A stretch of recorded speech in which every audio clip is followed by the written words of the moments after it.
आपको लगता है कि सच में कोई अवतार होगा अब इस कलयुग में? अवतार क्या है?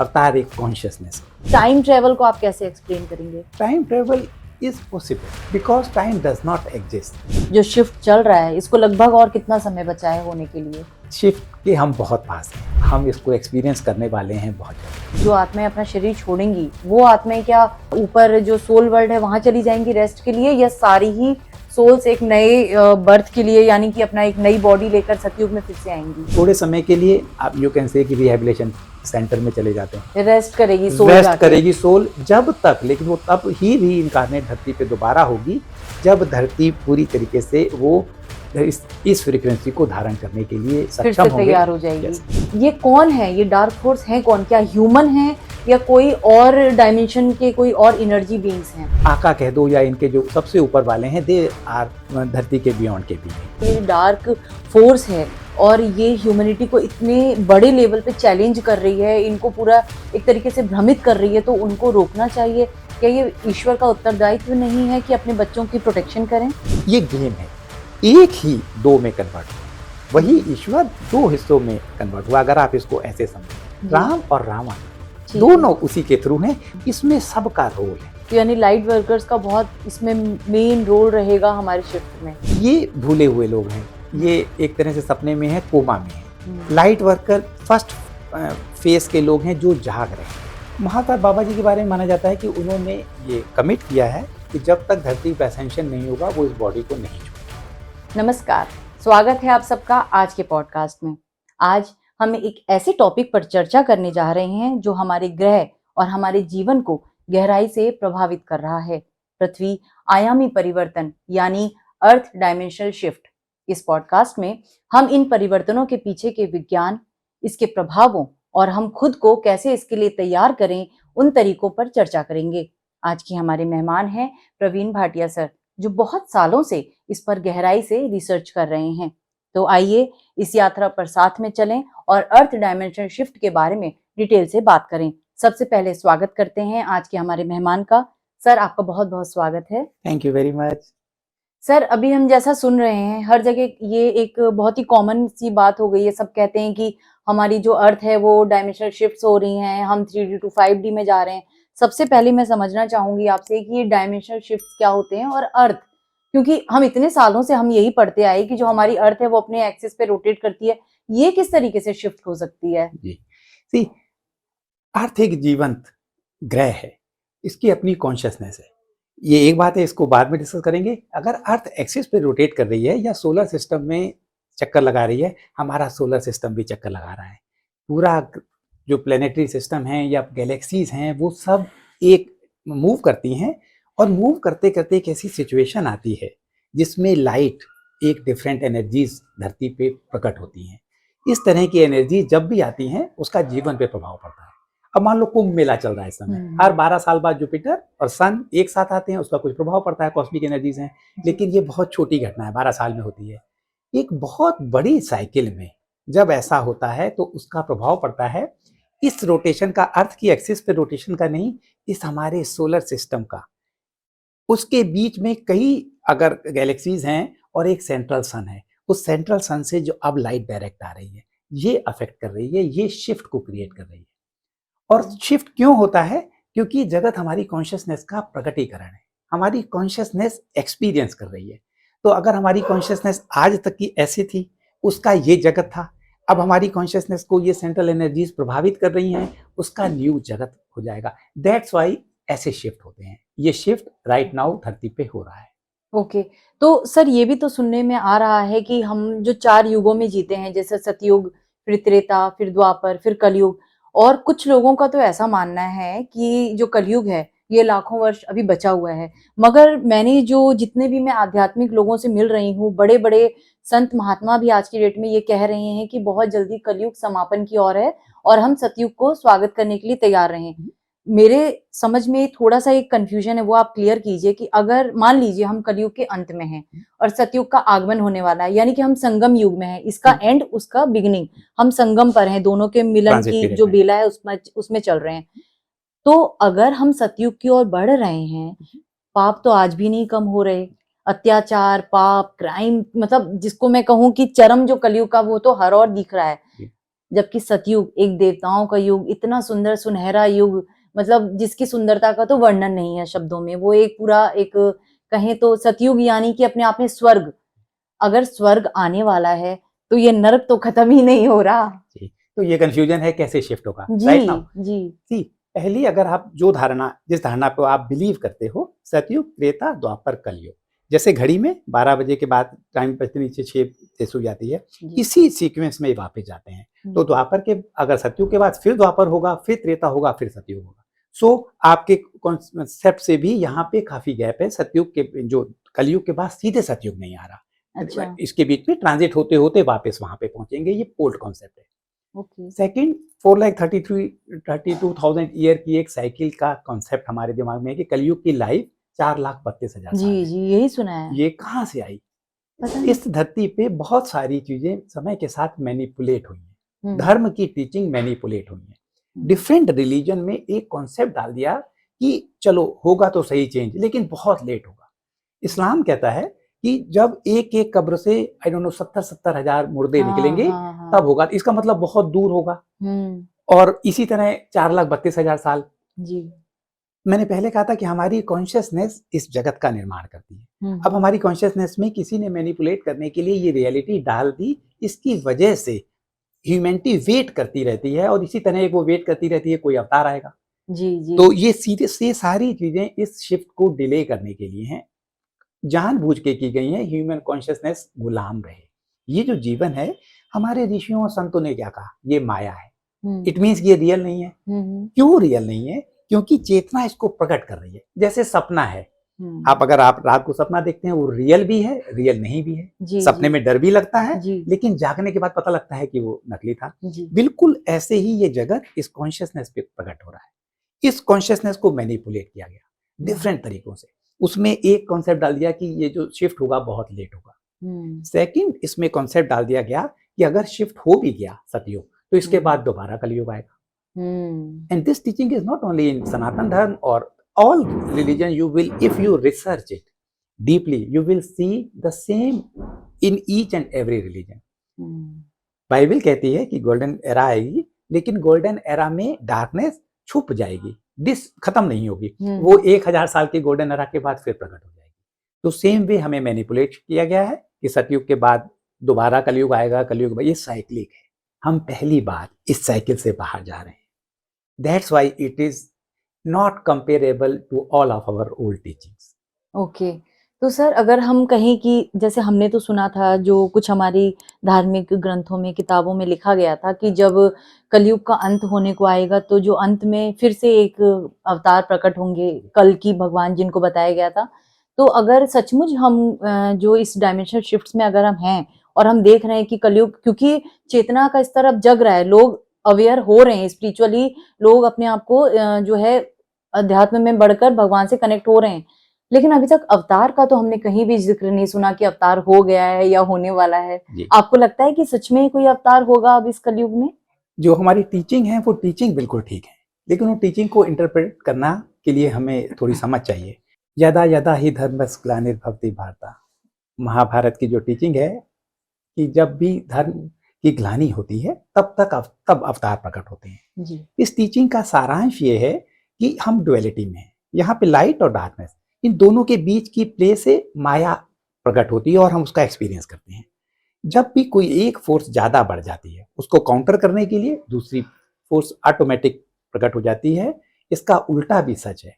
आप देखो, किसी ने भी अच्छा बताने की कोशिश की हो, उसको काउंटर करने के लिए इमीडिएटली डार्कनेस प्रकट हो जाती है, चाहे वो मीरा जी हो, चाहे कबीरदास जी हो, जीसस क्राइस्ट हो।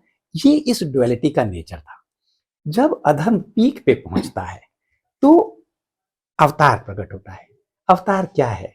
अवतार एक कॉन्शियसनेस है। एक कॉन्शियसनेस हमारे अंदर प्रकट होती है।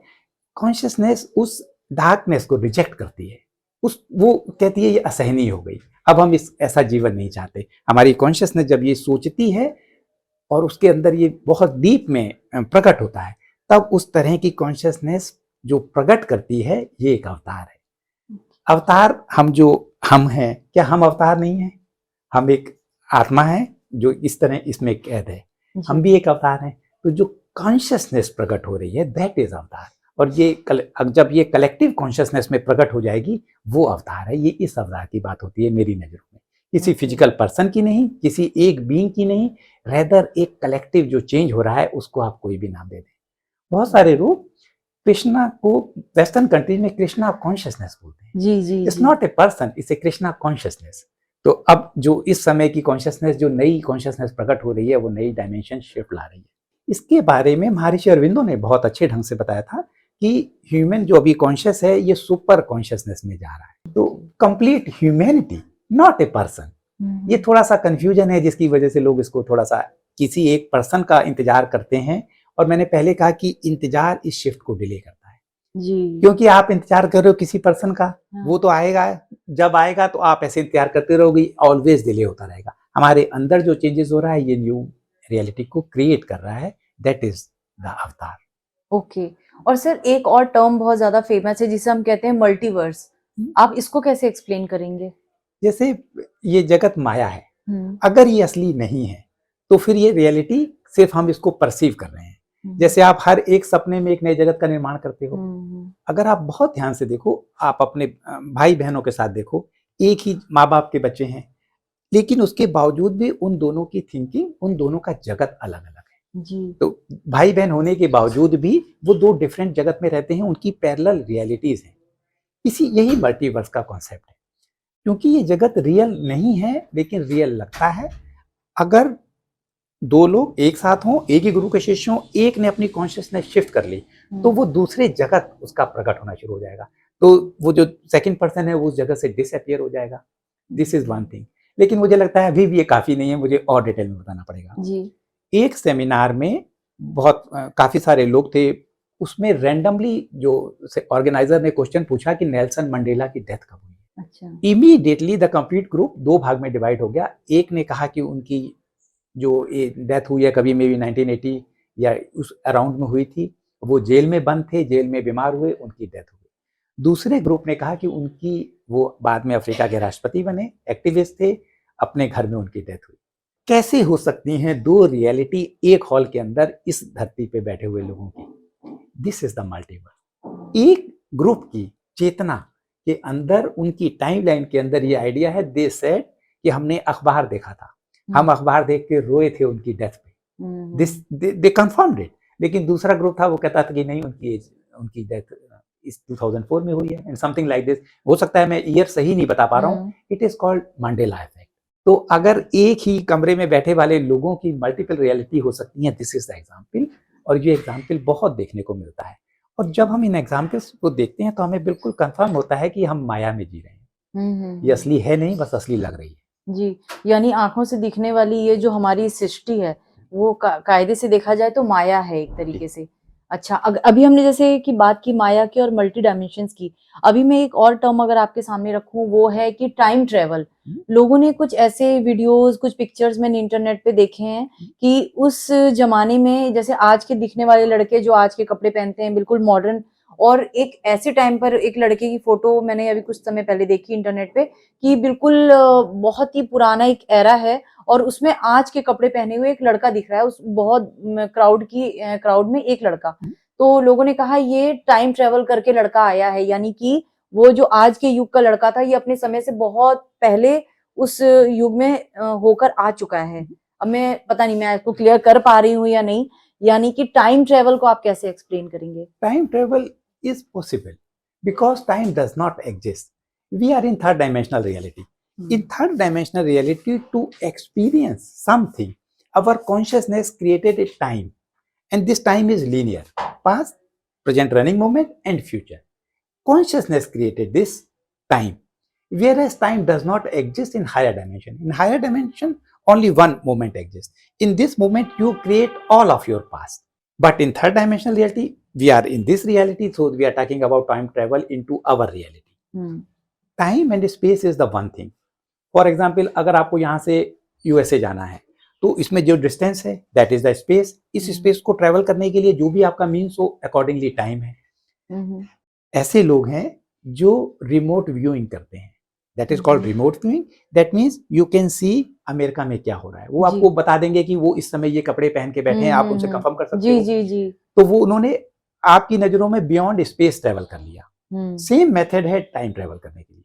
Okay. The way we travel the remote viewing, same way आप टाइम ट्रेवल कर सकते हो, पास्ट में भी फ्यूचर में भी। लेकिन अगर आपने जो फ्यूचर में देखा, क्या वो 100% सही होगा? नो, क्योंकि कॉन्शियसनेस रियलिटी को क्रिएट करती है। आपकी कॉन्सेप्ट से आपने जो कुछ देखा उसको आपके माइंड ने इंटरप्रेट करके एक सिचुएशन बताई। मे बी 70% प्रोबेबल होगी, 80% प्रोबेबल हो सकती है, लेकिन 100% वो नहीं है जो आप फ्यूचर में देखते हो।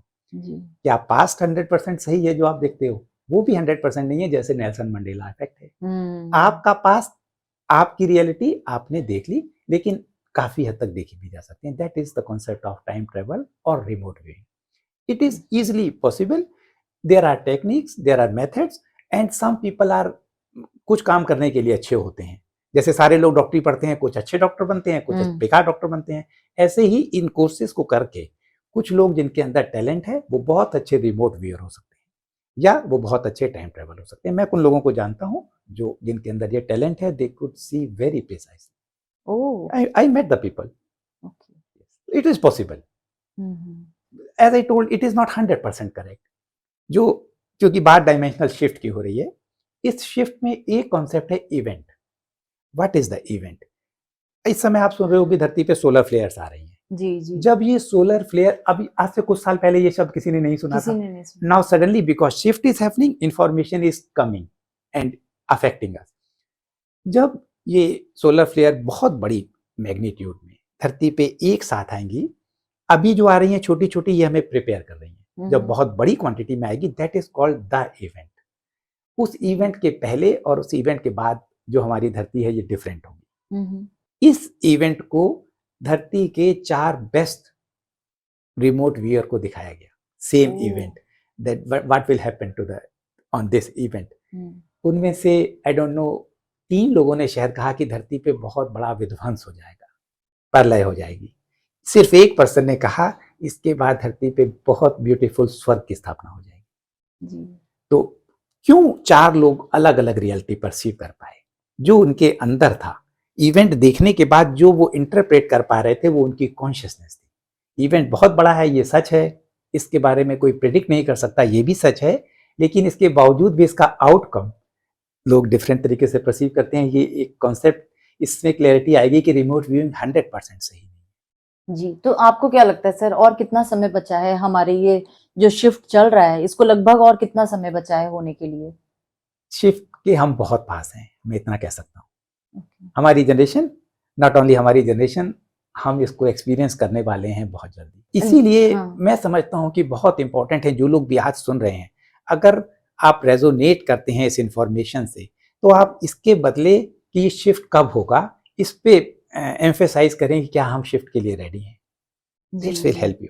तो सर, अगर कहीं की शिफ्ट अगर बहुत जल्दी होने वाला है, मान लीजिए, तो कलयुग में तो बहुत ज्यादा क्रिमिनल्स की तो कोई कमी है नहीं, और जब एक अच्छा युग आएगा तो क्रिमिनल्स को तो वहां लेकर नहीं जाया जाएगा, अच्छे युग में अच्छे लोगों की ही एंट्री होगी।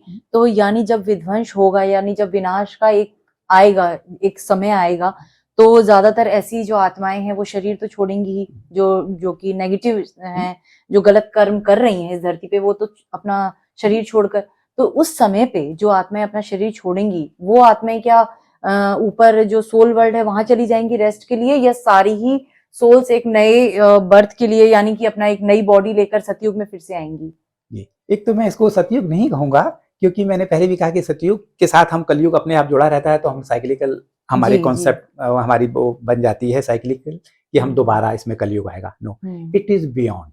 चारों युग भी थर्ड डायमेंशन के अंदर थे, इसको मैं बहुत क्लियरली कहना चाहता हूँ। इन चारों के बियॉन्ड की बात है, लेकिन फिर भी मैं आपका आशय समझ गया कि इसके बियॉन्ड की जो ब्यूटी है, उसमें सिर्फ वही लोग रह पाएंगे जो उस फ्रीक्वेंसी को धारण कर पाए। फ्रीक्वेंसी या अच्छा बुरा एक ही बात है। अगर कोई क्रिमिनल है, और नॉट ओनली क्रिमिनल, डरा हुआ भी है, तो वो लोअर फ्रीक्वेंसी में, उसने अपनी पावर नहीं जानी। अहम ब्रह्मास्मि, मैं ईश्वर का ही अंश हूँ, और एक्सपीरियंस करने के लिए मैं पर्दे के पीछे हूँ, या मैं भूल के एक्सपीरियंस कर रहा हूँ, अपनी डिविनिटी को भूल के। अगर कोई डरा हुआ है, तो भी वो लोअर फ्रीक्वेंसी में है। जलन में है, वननेस को नहीं समझ में आती, वो सेपरेशन में जीता है, these all are lower frequency. इसके अलावा जो आप अपराधियों की आपने बात की वो सब लोअर फ्रीक्वेंसी में है। अब 2 ही चॉइस बची हैं। This process is irreversible, unstoppable. Either you change, you shift yourself for this event, तब तक का आपके पास समय है। और अगर आप नहीं कर पाए देन तो भी आपका बुरा नहीं होगा, अच्छा ही होगा। आप इस फेक माया से हट के थोड़े समय के लिए आप यू कैन से कि रिहैबिलिटेशन सेंटर में चले जाते हैं, रेस्ट करेगी सोल, रेस्ट करेगी सोल जब तक, लेकिन वो तब ही री इनकारनेट धरती पे दोबारा होगी जब धरती पूरी तरीके से वो इस फ्रीक्वेंसी को धारण करने के लिए सक्षम होंगे, तैयार हो जाएगी। yes. और ये एनर्जी है प्रेम की, वननेस की। इसमें आप धर्म के नाम पे नहीं कि मेरा धर्म तुम्हारे धर्म से श्रेष्ठ है, मेल फीमेल कास्ट, वननेस में जब आप आ जाओगे then only then you will incarnate on the earth. तो जो लोग अभी प्रिपेयर नहीं हैं, जो लोग समझते ही नहीं है कि हमें स्पिरिचुअल अवेयर होना चाहिए, जो आत्माएं अभी तैयार नहीं हैं, तो मुझे ऐसा लगता है कि उन लोगों को ये चीज समझ जानी चाहिए कि अगर हम तैयार नहीं हैं, अगर हमारी चेतना का स्तर इतना उच्च नहीं है, तो यानी कि हमें जो है ऊपर जो हमारा रेस्ट प्लेस बनी हुई है सोल वर्ल्ड में, वहां रेस्ट करेंगे। और जब तक हमारा वापस समय ना आ जाए धरती पर आने का, तब तक हम वहीं पे शांति से रहेंगे अपने शांति धाम में। सर, जैसे कि अभी हम बात कर रहे हैं कि हम डायमेंशनल शिफ्ट हो रहे हैं, अर्थ की शिफ्टिंग चल रही है, तो ऐसे में अगर हम बात करें उन देवदूतों की, एंजल्स की, या कहें कि स्पिरिट गाइड्स की, या जो भी ऐसे जो पॉजिटिव एनर्जीज हैं उनका क्या रोल होता है इस समय पे? उनका बहुत इंपॉर्टेंट रोल होता है, क्योंकि वो यूनिवर्स वन है। हम धरती में सेपरेशन में जीते हैं, और इस धरती के लोगों को एनी हाउ उनको सिर्फ ये विश्वास है कि इस धरती पे जीवन है और इस ब्रह्मांड में इतने कहीं कोई जीवन नहीं है। ये सत्य नहीं है। अगर वो वहां तक नहीं जा पाए टेक्नोलॉजी के हिसाब से, तो भी धरती के इस ब्रह्मांड में अनेक तरह की जीवन की फॉर्म है। वो वननेस जानती हैं, क्योंकि ये जगत फ्रैक्टल है। जो कुछ भी यहाँ पे होता है हमें बताया गया यथा ब्रह्मा तथा पिंडे। सिंपल सी लाइन है कि जो ब्रह्मा है हम पिंड वही है, क्योंकि फ्रैक्टल है। सिर्फ आप अगर साइंस की भाषा में देखो या आजकल मॉडर्न भाषा में, अगर एक फोटो है तो उसके पिक्सल बहुत ज्यादा हैं, बस पिक्सल कम होते जा रहे हैं, लेकिन कंप्लीट फोटो है। सेम जब इसका असर पूरे ब्रह्मांड पे पड़ रहा है, क्या क्यों ये शिफ्ट हो रहा है? पहले मैंने कहा था, शायद उसी को थोड़ा सा और हाईलाइट करने की जरूरत है कि अधर्म जब पीक पे हो तो उसकी काउंटर फोर्स प्रकट होती है। जो अधर्म है, क्या हम इसको महसूस कर पा रहे हैं? इस धरती पे दिव्य ऑर्गेनिक ह्यूमन बीइंग को चिप के थ्रू कंट्रोल किया जा सके, ये कोशिश की जा रही है। ये अधर्म की पराकाष्ठा है। अगर ऐसा होगा, जो कि होने के चांसेस नहीं है, तो पूरी मानवता गुलाम बन जाएगी। उसके अंदर जो डिवाइन पोटेंशियल है सत्य को जानने का, ईश्वर को जानने का, वो खत्म हो जाएगा। इस अधर्म का असर पूरे ब्रह्मांड पे पड़ेगा। इसलिए इस यूनिवर्स के लोग में जो भी आपने नाम लिए, देवदूत, स्पिरिट गाइड्स, एंड वो सब जानते हैं। इसको रोकने के लिए वो गाइड कर रहे हैं, हेल्प कर रहे हैं। लेकिन अभी की ह्यूमैनिटी उनको डायरेक्ट परसीव करने के लिए सभी लोग सक्षम नहीं है। तो कुछ लोग जो उस फ्रीक्वेंसी में है, वो उनसे गाइडेंस उनको मिलती है, वो ही धरती पे बताते हैं कि ये घटना होने वाली है। आने वाले समय में जब कॉन्शियसनेस थोड़ी और एक्सपेंड होगी, तब वो उनको एक्सेप्ट करेगी, और जब उनको एक्सेप्ट करेगी, then they will come physically into the last phase. Then you can say may be कि मेरे कल की अवतार आ गए, जैसे आपने पहला प्रश्न पूछा था। It is possible, but right now humanity is not ready to take help directly from them because they don't trust them. So that is the point. इसी के साथ एक और पॉइंट भी मैं कहना चाहता हूं, जो डार्कनेस धरती पे इस एजेंडा को इंप्लीमेंट कर रही है, ट्रांस ह्यूमनिज्म को, वो भी जानते हैं। एक रिस्क है मानवता के लिए। आज मुझे मौका है आपके प्रोग्राम के थ्रू, इसको प्रोजेक्ट ब्लू बीम कहते हैं। वो किसी भी, जिसके आपने नाम लिए, किसी भी बीइंग को आर्टिफिशियली प्रोजेक्ट कर सकते हैं कि देखो देवदूत उतर रहे हैं और ये देवदूत आपकी हेल्प के लिए आ रहे हैं, वेयर एज वो उनके एजेंडा का हिस्सा है। तो प्रोजेक्ट ब्लू बीम से हमें बचना है। अवतार इस तरह प्रकट नहीं होंगे कि कभी आपको लगे आकाश से प्रकट हो रहे हैं। शुरू में वो चाहे मरे हुए को जिंदा भी करके दिखा दें, लेकिन वो डार्क एजेंडा का हिस्सा है, वो होगा नहीं। या फेक एलियन इन्वेजन ये करना चाहते हैं। पिछले समय में हमने देखा कि एक महामारी पूरी धरती पे आई। इससे पहले कभी भी नहीं होता था। फ्लू आता था, रीजनल होता था, और हर एक बिल्कुल। जगह जिसको जहां सीजन होता था वहां पे होता था। अब एक ग्लोबल एजेंडा है, ग्लोबल गवर्नमेंट की बात है। इसको वन वर्ल्ड गवर्नमेंट कहते हैं, कभी न्यू वर्ल्ड ऑर्डर कहते हैं। एक ही बात है, एक कंट्रोलिंग पावर पूरे वर्ल्ड को कंट्रोल कर ले। इसके लिए वो बड़े बड़े डर फैलाते हैं, क्योंकि रीजनल डर अब काफी नहीं है। एक डर और है ह्यूमैनिटी के लिए कि फेक एलियन इन्वेजन हो गया है। फेक होगा वो, इसके लिए इसीलिए वर्ड फेक है। लेकिन वो उनके पास टेक्नोलॉजीज हैं, डर फैलाते हैं, मीडिया पे इनका कंट्रोल है। तो जब ये घटना हो, हम पहले से जानते हैं कि नो, ये उनके एजेंडा का हिस्सा है, ये डराने के लिए किया जा रहा है, तब हम बहुत इजीली शिफ्ट कर जाएंगे। तो सर, आपने बताया कि ये जो डार्क एक एजेंडा चल रहा है, जिसमें हम लोगों को भ्रमित किया जाएगा कि देवदूत उतर रहे हैं या अवतार आसमान से आकर अवतरित हो रहे हैं, ये सब एक उनका एजेंडा का हिस्सा है। ये कौन है? ये डार्क फोर्स है कौन? क्या ह्यूमन है या कोई और डायमेंशन के कोई और एनर्जी बीइंग्स हैं? यस, बहुत अच्छा क्वेश्चन मुझे लगा आपका। धरती पे ह्यूमन है, लेकिन जिनसे ये गाइडेंस लेते हैं और जो इनके बहुत आका कह दो या इनके जो सबसे ऊपर वाले हैं, दे आर धरती के बियॉन्ड के बीइंग हैं, ईटीज हैं। ईटीज में भी एक शब्द है कि हम सोचते हैं ईटी बहुत इवॉल्व है। Yes, they are technological advance, लेकिन इसके बियॉन्ड भी दोनों तरह की फोर्सेस हैं।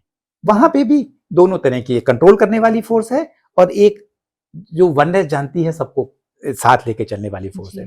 तो जो कंट्रोल करने वाली फोर्स है, ये उनसे गाइडेंस और टेक्नोलॉजी लेते हैं।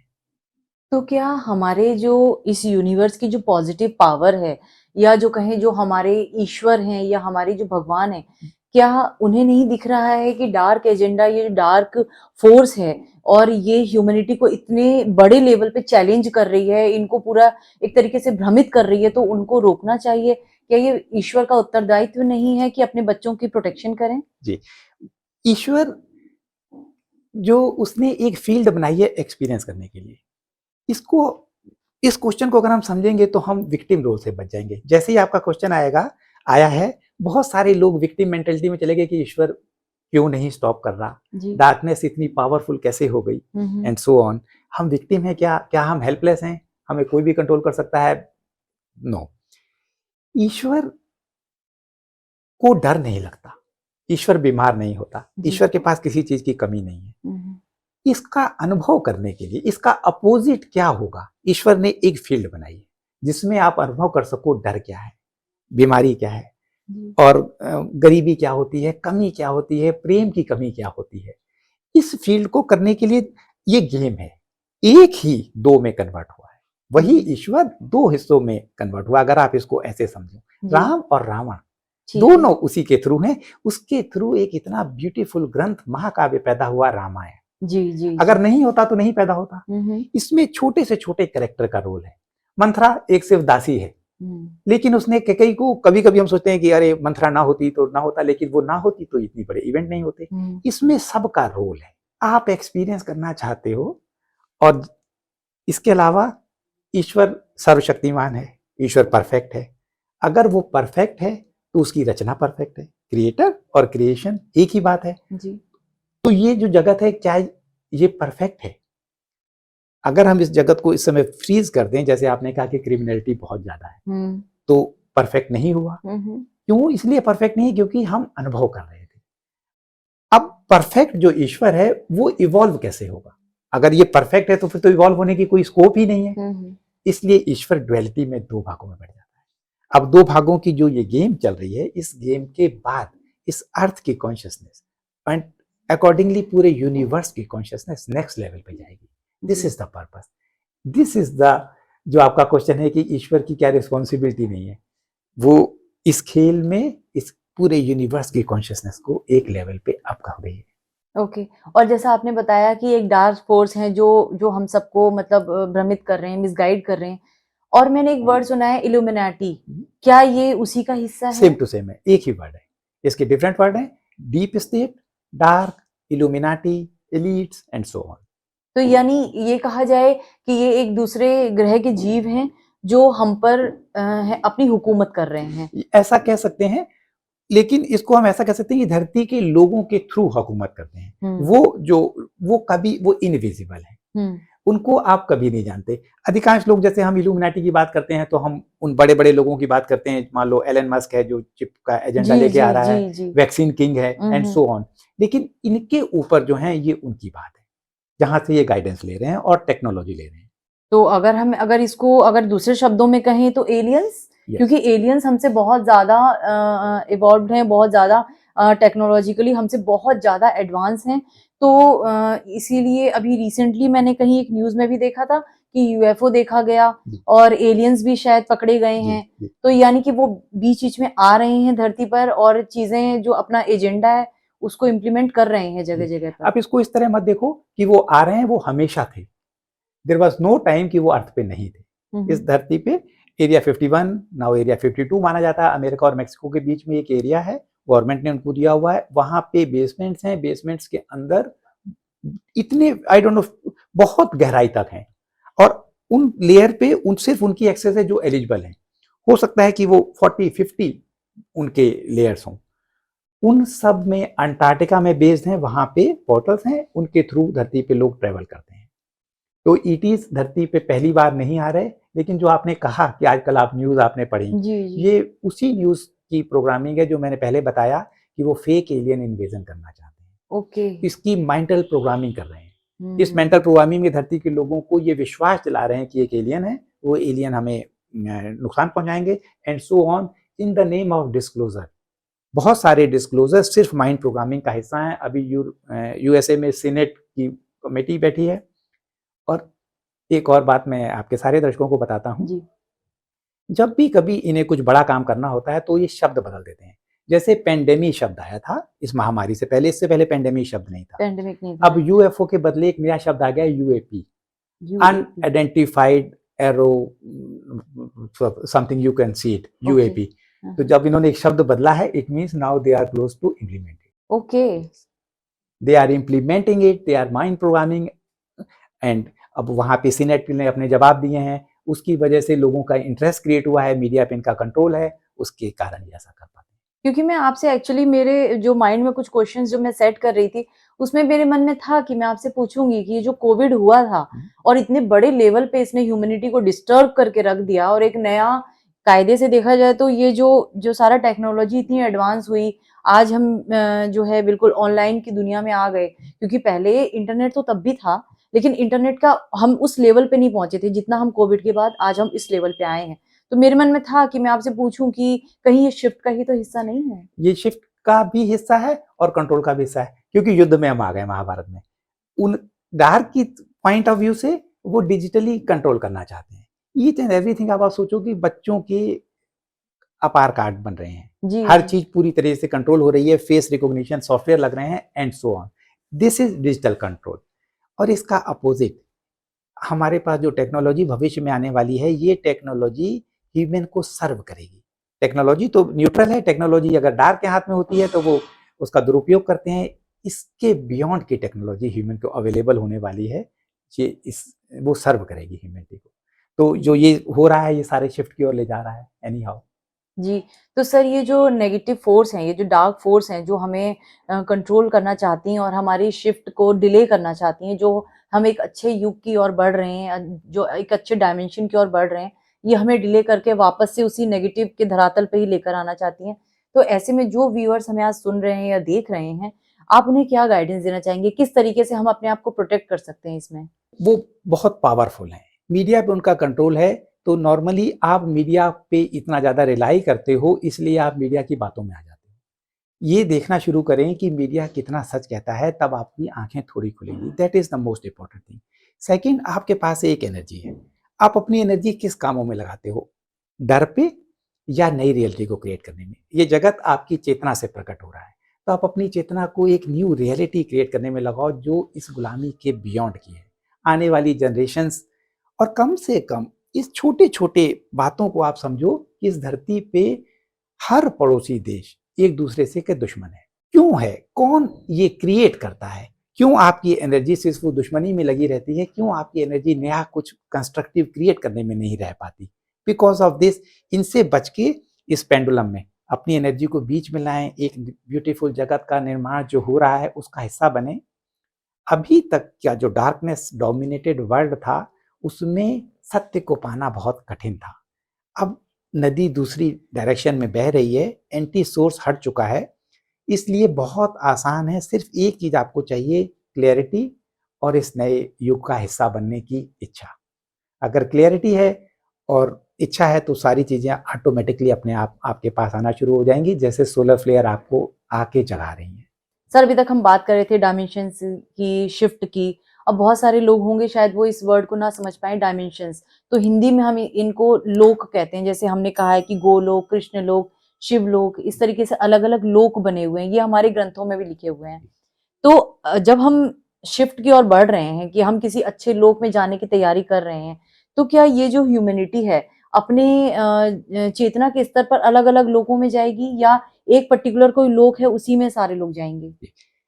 जो फर्स्ट है कि अभी हम एक कैद में हैं, जब इस कैद के बाहर नहीं जा सकते, फॉर एग्जाम्पल क्वारंटीन में है या जेल के अंदर बंद है और जेल की दीवार से बाहर नहीं जा सकते तो सारे कैद हैं।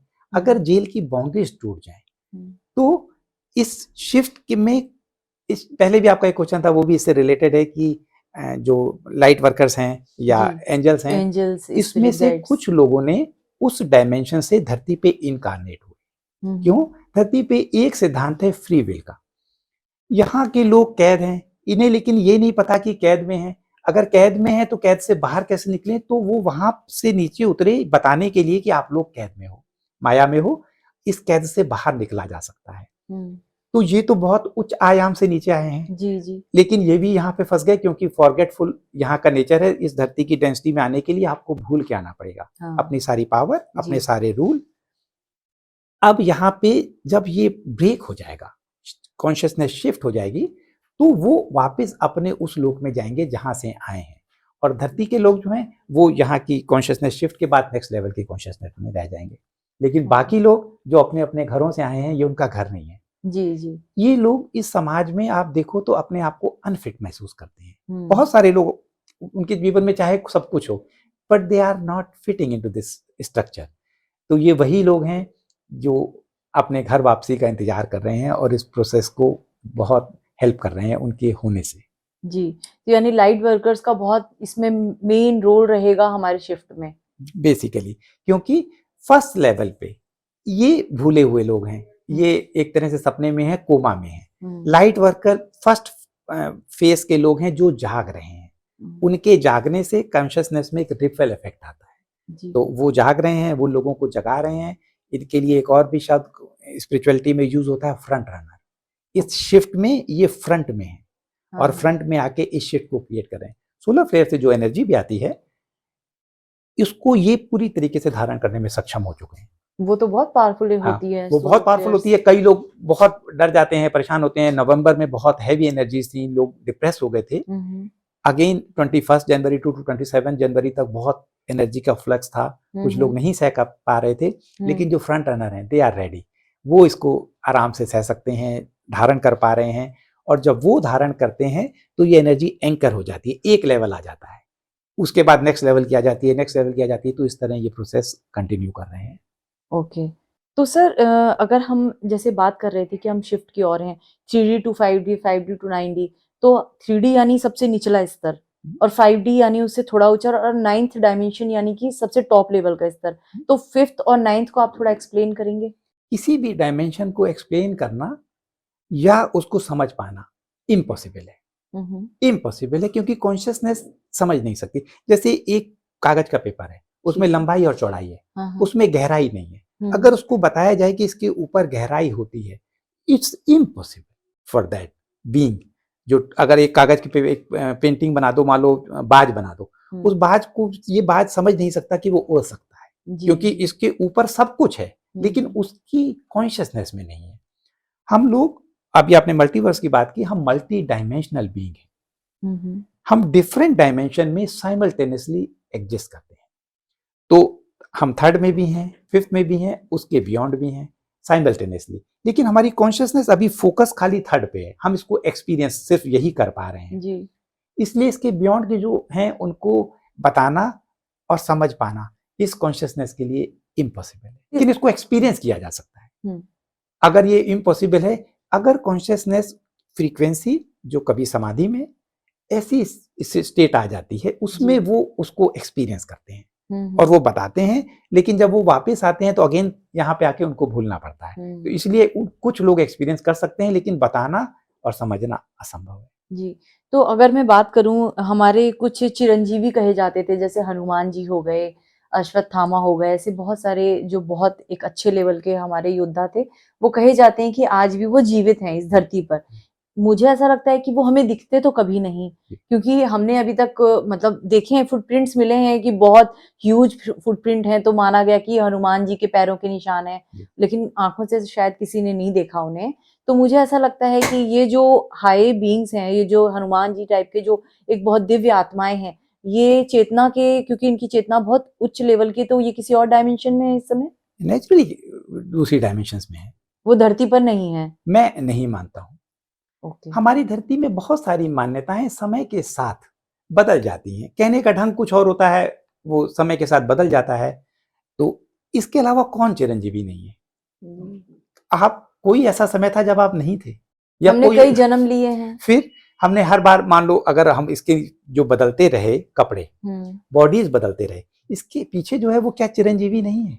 हाँ, आत्मा तो चिरंजीवी ही है। अगर वो चिरंजीवी, तो क्या हनुमान जी की सिर्फ चिरंजीवी है और आपकी नहीं है या मेरी नहीं है? पर कहे तो साथ ही जाते थे ना, हाँ हमारे बुक्स में हमने जी, साथ पढ़े थे। ठीक है। और अगर आप मान लो इस जीवन में अमेरिका में पैदा होती तो ये चिरंजीवी नहीं होते हम्म। आपकी कॉन्शियसनेस में। इसका यस। मतलब सिर्फ आपकी एक कॉन्शियसनेस है, उस कॉन्शियसनेस में एक सात चिरंजीवी हैं, हम्म, लेकिन पूरी धरती की कॉन्शियसनेस में तो चिरंजीवी नहीं है। हम्म, हमारी कॉन्शियसनेस, ये जगत हमारी कॉन्शियसनेस से प्रकट हो रहा है। इसमें जो कुछ भी आप मानना चाहेंगे, वो ये जगत उसको दिखा देगा।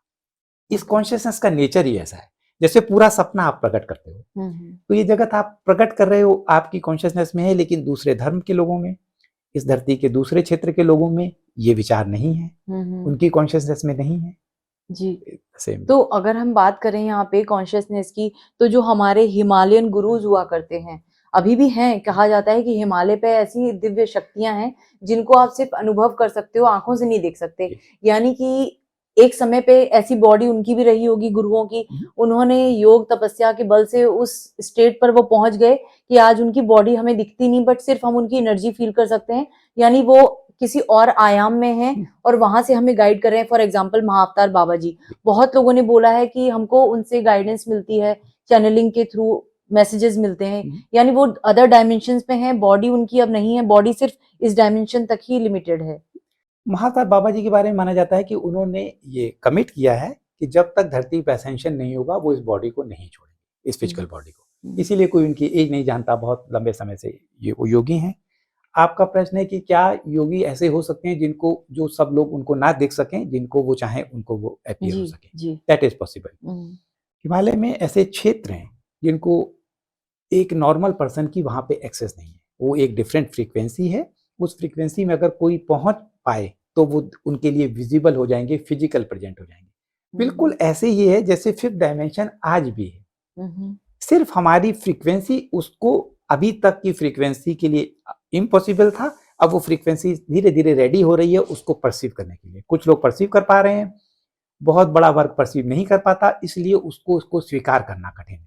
लेकिन जो जिन्होंने परसीव कर लिया वो जानते हैं कि ये यहाँ पे है। लोगों को पता होगा, एक बहुत फेमस एक्सपेरिमेंट था, जिन्होंने ऑरा फोटोग्राफी की थी।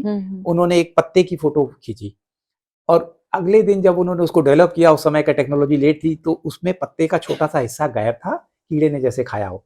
तो उनको बड़ा आश्चर्य हुआ, उन्होंने तो बहुत सुंदर नया कंप्लीट पत्ता लिया था। तो वहां गए, वो पत्ता उन्होंने संभाल के रखा था, इस समय उसका पत्ता कीड़ा खा चुका था।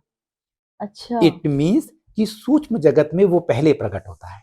हाँ, रात को अच्छा। पत्ता फिजिकल था जब उन्होंने फोटो खींची थी, अब जब डेवलप हुई इस बीच में, उसमें जो प्रकट होना था वो वहां पे हो गया। ऐसे ही सूक्ष्म जगत में फिफ्थ डायमेंशन है, लोग उसको परसीव कर पा रहे हैं, लेकिन बाकी लोग नहीं कर पाते, इसीलिए उनके दिमाग में कन्फ्लिक्ट है और कन्फ्यूजन है, ये कहाँ की बातें होती हैं।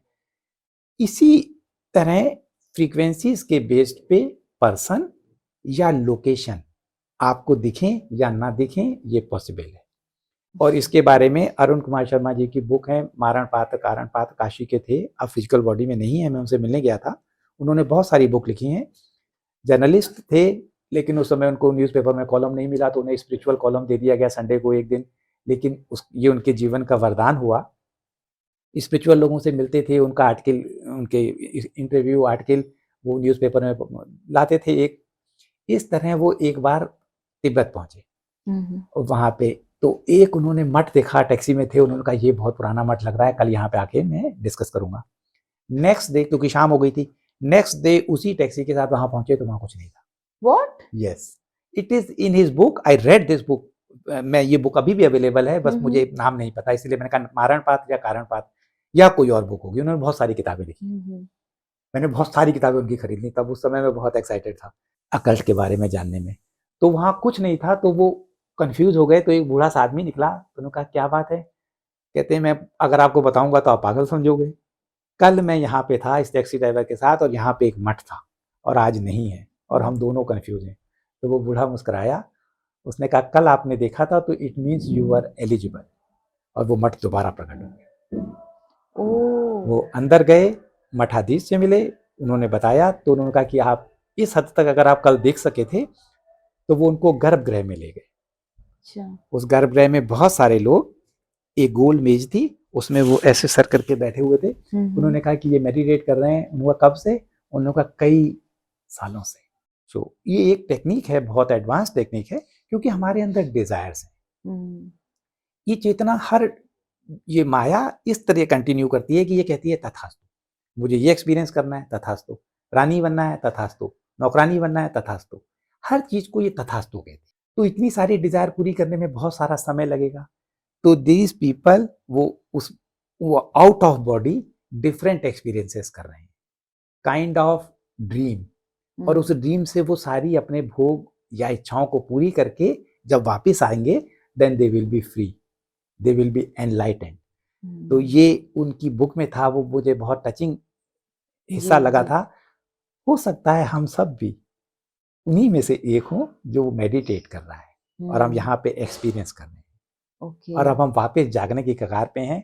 मैं इस प्रोसेस को, आपने डायमेंशन के रूप में बोला, मेरा जो चैनल है उसका नाम है द ग्रेट अवेकनिंग। जी जी, हम लोग ग्रेट अवेकनिंग हो रही है, पूरी धरती के लोग एक साथ जाग रहे हैं। तो वहां पे ये घटना हुई। ये घटना उन्होंने हमारे युग के हैं, अभी कुछ साल पहले तक थे, उनकी किताब में उसका उन्होंने फिजिकल एक्सपीरियंस किया था कि वो वहां पे थे, मठ था, लेकिन नेक्स्ट डे डिसअपियर हो गया था। तो ये पॉसिबल है, फिजिकल अपीयर डिसअपियर होना फ्रीक्वेंसी के बेस पे। जी। वैसे भी साइंस कहती है कि हमारी जो लाइट का स्पेक्ट्रम है उसका सिर्फ 7% हम परसीव कर सकते हैं। हाँ। तो बाकी 93% है कि नहीं है, हम नहीं देख पा रहे जी। और अवेकनिंग या नेक्स्ट डायमेंशन शिफ्ट यही है कि हम इस 7% को मे बी 50% तक देख पाए, वो फिफ्थ डायमेंशन हो, इसके बियॉन्ड देख पाए, हायर डायमेंशन हो। This is like this. Sir, जैसे अभी आपने थोड़ी देर पहले कहा था कि हिमालय में कुछ ऐसे पोर्शन हैं जहाँ पे हर किसी को एंट्री नहीं है जाना। उसमें मैंने एक वर्ड सुना था, ज्ञानगंज, चांग्रीला। हाँ, राइट। तो आप उसके बारे में थोड़ा बताना चाहेंगे? ये वही क्षेत्र हैं जिनकी एक्सेस अभी की ह्यूमैनिटी की फ्रीक्वेंसी उसको एक्सेस नहीं कर सकती, लेकिन वहां पे लोग हैं जो इस फ्रीक्वेंसी के अंदर हैं, उस फ्रीक्वेंसी फील्ड में है। उनके लिए वो फिजिकल वर्ड है, लेकिन यहाँ के लोगों के लिए वो फिजिकलिटी नहीं है। कभी कभी कुछ लोग इन्हीं परिस्थितियों में या तो उस फ्रीक्वेंसी को टच कर लेते हैं या उनको ग्लिम्स दिखा दी जाती है कि देखो ये परिवर्तन हो रहे हैं। और इस कॉन्शियसनेस शिफ्ट में, पहले आपने पूछा था कि जो देवदूत वगैरह का क्या रोल है, इनका भी बहुत बड़ा रोल है। ओके, जो उस डायमेंशन में है, जो हमें दिख नहीं रही है, मगर वो वहाँ बहुत बड़ा इंपॉर्टेंट रोल प्ले कर रहे हैं। बहुत बड़ा इंपॉर्टेंट रोल प्ले कर रहे हैं, because they know it, they are preparing the humanity, they are preparing this buffer. ये जो सोलर इवेंट है, ये इवेंट पहले भी हुआ है, आई थिंक 1859 में कैरिंगटन इफेक्ट या इसको कुछ और कहते थे, जब सोलर मैक्सिमम हुई थी। उस समय और अब के समय में सिर्फ एक अंतर है, उस समय अर्थ के ऊपर एक मैग्नेटिक फील्ड थी, जैसे अर्थ का ऑरा है। उस समय उस मैग्नेटिक फील्ड की वजह से इतना बड़ा डिस्ट्रक्शन नहीं हुआ था। आज की समय में साइंटिस्ट कहते हैं कि अर्थ की मैग्नेटिक फील्ड बहुत तेजी से कम हो रही है। जी जी, इसलिए अब की बार का जो इफेक्ट है वो पिछले से कंपेरेबल नहीं है। और इसको प्रोटेक्ट करने के लिए, प्रिपेयर करने के लिए ज्ञानगंज, अर्थ के बाहर की डायमेंशन, धरती के सारे लोग और जो बच्चे इस समय आ रहे हैं, ये बच्चे बहुत स्पेशल बच्चे हैं। ये बच्चे इस एनर्जी को धारण करने में सक्षम है। ओके। ये सारे इस एनर्जी को एंकर कर पाएंगे और इस हम्म। शिफ्ट का निर्माण जल्दी होने वाला है। हाँ, जैसा आपने बताया कि बच्चे आजकल जो आ रहे हैं उनका आईक्यू लेवल बहुत हाई है। जी। जो मैं देखती हूँ कि जब हम जब हुआ छोटे करते थे। थे बचपन में, अपने छोटे में बचपन में देखें तो हमें चीजों का पता ही नहीं था।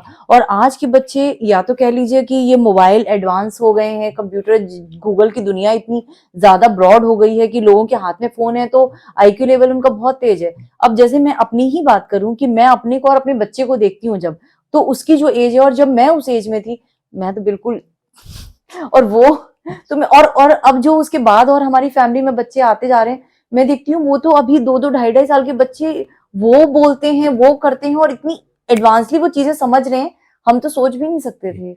इसलिए हमने फील्ड तैयार की कि वो आ पाए। हम्म। ऐसा नहीं कि हम नहीं जानते थे, हम फील्ड तैयार कर पाए जब एक प्रॉपर फील्ड थी। तब इसी तरह की अब फील्ड है, एनर्जीज का लेवल है, इसकी वजह से वो हायर बींग्स धरती पे बच्चे आ पा रहे हैं। और इट्स नॉट अबाउट आईक्यू की उनको information, they are having the information beyond Google. Okay. उनके अंदर वो इंफॉर्मेशन सेव है। अगर आप उनसे स्पिरिचुअलिटी के टॉपिक पे बात करो, they will very clearly understand the matrix, Maya, illusion, हाँ। या हाँ। Because they feel it. हम लोग को इतना डिस्कशन करना पड़ता है। हमारा एक एजुकेशन सिस्टम जो डार्क ने बनाया जी। था, जी। इसको उन्होंने पहले भी इंडस्ट्रियल रिवोल्यूशन के नाम पे एक एजुकेशन बनाई जिससे हम गुलाम बन सके। हम्म। इसमें लॉजिकल माइंड, एक माइंड का सिर्फ एक हिस्सा एक्टिव है। हम्म। ये लॉजिक है, सर्वाइवल के लिए है। हम्म। आपने पहले क्वेश्चन पूछा था कि अगर शिफ्ट इतना पास है तो हम कैसे प्रिपेयर कर सकते जी। हैं। जी। उसका बहुत इंपॉर्टेंट हिस्सा है कि आप अपने पात्र को एक्सपेंड करें। जो कुछ आप अब तक जानते हो ये बहुत छोटा है, ये अब तक के लिए जरूरी था, मोस्ट ऑफ द हिस्सा डिसफंक्शनल है। इसके बियॉन्ड जो है वो जानने के लिए आपको अपने इसको एक्सपेंड करना पड़ेगा। वो एक्सपेंशन राइट पार्ट है, वो फेमिनिन एनर्जी है, वो रिसीविंग एनर्जी है, और ये ह्यूमैनिटी में मिसिंग है। इट्स नॉट अबाउट मेल और फीमेल, इट्स अबाउट एनर्जीज, जी। मास्कुलिन जी। एंड फेमिनिन जी। एनर्जीज। जी। फेमिनिन एनर्जीज के बिना आप इस शिफ्ट को नहीं कर पाएंगे। इसीलिए आपको बहुत कॉन्शियस एफर्ट्स करने चाहिए अपने इसको एक्सपेंड करने के लिए, रिसीव करने के लिए। तो जो ये बच्चे हैं, ते आप उनसे उन बातों को अगर आप डिस्कस करोगे तो भी आप नहीं समझ पाओगे, क्योंकि आप सिर्फ लॉजिकल माइंड से जी। उत्तर जानना चाहते जी। हो। वो आपको बता भी दें तो भी आप नहीं समझ सकते। शायद दिस इज द डिफरेंस। क्योंकि हम दोनों का जो है ना, समझने का लेवल बहुत अलग है। आजकल के एग्जैक्टली। बच्चे जो आ रहे हैं, ये मेरा प्रैक्टिकल खुद का अनुभव है कि वो बच्चे बहुत एडवांस हैं। मेरी फैमिली में मैं जो बच्चों को देखती हूँ, क्योंकि हमारी फैमिली में सभी बहुत स्पिरिचुअल हैं, तो जो छोटे बच्चे हैं जब कभी वो मेरे पास आते हैं और मैं उनसे बातें करती हूँ, मैं सिर्फ उन्हें आप देखती हूँ सरप्राइज और हो जाती है। सरप्राइज हो जाती हूँ कि ये जो हम इस उम्र में आके समझ रहे हैं, वो 5-5 6-6 साल के बच्चे इतनी इजीली समझते हैं। और कई बार जब मैं चीजों को नहीं समझ पाती या मैं थोड़ी कंफ्यूज होती हूँ, मेरा बेटा मुझे समझा जाता है बहुत सारी चीजें। तो see, and this is the shift. बहुत सारे लोग पूछते हैं शिफ्ट का कोई सबूत क्या है। क्या ये सबूत नहीं है कि एक जनरेशन आ चुकी है हाँ, जो वो सब बातों को जानती है जिसको हम अभी तक नहीं समझ पाए। बिल्कुल। That is the shift. Sir, बहुत मजा आया आज आपसे बात करके। मैं आपसे पहले भी मिल चुकी हूँ और हमने एक पहले भी वीडियो बनाया था, और ये मेरा दूसरा वीडियो है। और मैं बहुत लकी मानती हूँ अपने आप को कि मैं आपके चैनल पे विजिट करके आई और बहुत अच्छे इंटरेस्टिंग वीडियोस आपके मैंने सुने। अगर आप सर को सुनना चाहते हैं तो प्लीज इनके चैनल पे जरूर विजिट कीजिए। कुछ द है great the awakening. Great awakening. बहुत इंटरेस्टिंग टॉपिक्स पे सर ने बहुत अच्छे से डिटेल में चीजें समझाई हुई हैं। तो यहाँ तो हम समय के दायरे में बहुत कम चीजों को डिस्कस कर पाते हैं, लेकिन वहां सर ने बहुत खुलकर उस मंच पर चीजों को साझा किया है। समय मिले तो जरूर जाइएगा और इनके चैनल पे विजिट करके इनको सुनिएगा। आपको बहुत सारी चीजें क्लियर हो जाएंगी। और सर, चलते चलते आप हमारे व्यूअर्स को कोई मैसेज देना चाहें तो? बहुत, आप एक ब्लेस्ड जनरेशन हो। अगर मैं, कम से कम जब मैं छोटा था, हमारी स्पिरिचुअल फैमिली में बात होती थी कि मानव का एकमात्र लक्ष्य है मुक्ति। इस मुक्ति इतनी इजीली अवेलेबल है, सिर्फ आपके पास, जैसे मैंने पहले कहा, क्लैरिटी हो, चॉइस हो। अगर आप अपनी फ्री विल एक्सरसाइज कर देंगे तो अपने लिए, आने वाली जनरेशन के लिए, इस गुलामी से, वी आर इनटू महाभारत 2.0। अगर आपको नहीं भी पता तो भी अधर्म और अधर्म के बीच में युद्ध चल रहा है। इसमें आपके पास चॉइस है किस तरफ से आप युद्ध करना चाहते हैं।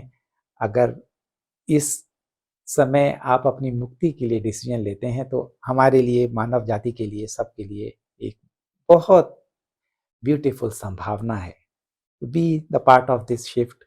Thank you very much. Thank you sir, thank you so much. Thank you ji. आज के लिए आपने बहुत हमें अच्छी वैल्यूएबल नॉलेज हमारे साथ साझा की और बहुत टाइम हमें दिया, क्योंकि एक तो आप इंडिया में नहीं रहते, तो आपसे हमेशा मिल पाना थोड़ा सा मुश्किल हो जाता है, मगर मुझे बहुत खुशी है कि आप आए थे इंडिया और मैं आपसे पर्सनली मिल पाई। तो थैंक यू सो मच फिर से। Thank you Sonam ji, thank you very much. तो दर्शकों, आज ये थे हमारे साथ प्रवीण भाटिया सर, जिन्होंने ये जो हमारी धरती में जो ये चेतना का स्तर जो बदल रहा है, हम एक अच्छे युग की ओर बढ़ रहे हैं, उसको बहुत अच्छे से क्लियर किया। और मैं समझती हूँ कि शायद आपको ये जो टॉपिक था आज का अच्छे से समझ आया होगा। अगर आप भी अपनी चेतना के स्तर को बढ़ाना चाहते हैं, उस अच्छे से युग में जाना चाहते हैं, तो प्लीज, समय अब भी बहुत कम है और समय और आपके पास, आपने जैसे हर वीडियो में मैं आपसे रिक्वेस्ट करती हूँ कि मेडिटेशन कीजिए। ये सबसे पहला और सबसे इम्पोर्टेंट स्टेप है। उससे ही आप अपनी चेतना के स्तर को बढ़ा पाएंगे और चीजों को अच्छे से समझ पाएंगे। तो मैं फिर जल्द मिलूंगी आपसे एक और नए टॉपिक के साथ, एक और नए गेस्ट के साथ। अगर आपके भी माइंड में कोई नया टॉपिक है या कोई गेस्ट हैं जिन्हें लगता है कि हमें इनवाइट करना चाहिए, तो प्लीज अपने सजेशंस जरूर दीजिएगा। मैं बहुत वेट करती हूँ आपके सजेशंस का, आपके कमेंट का। तो फिर जल्द मिलूंगी, तब तक के लिए धन्यवाद।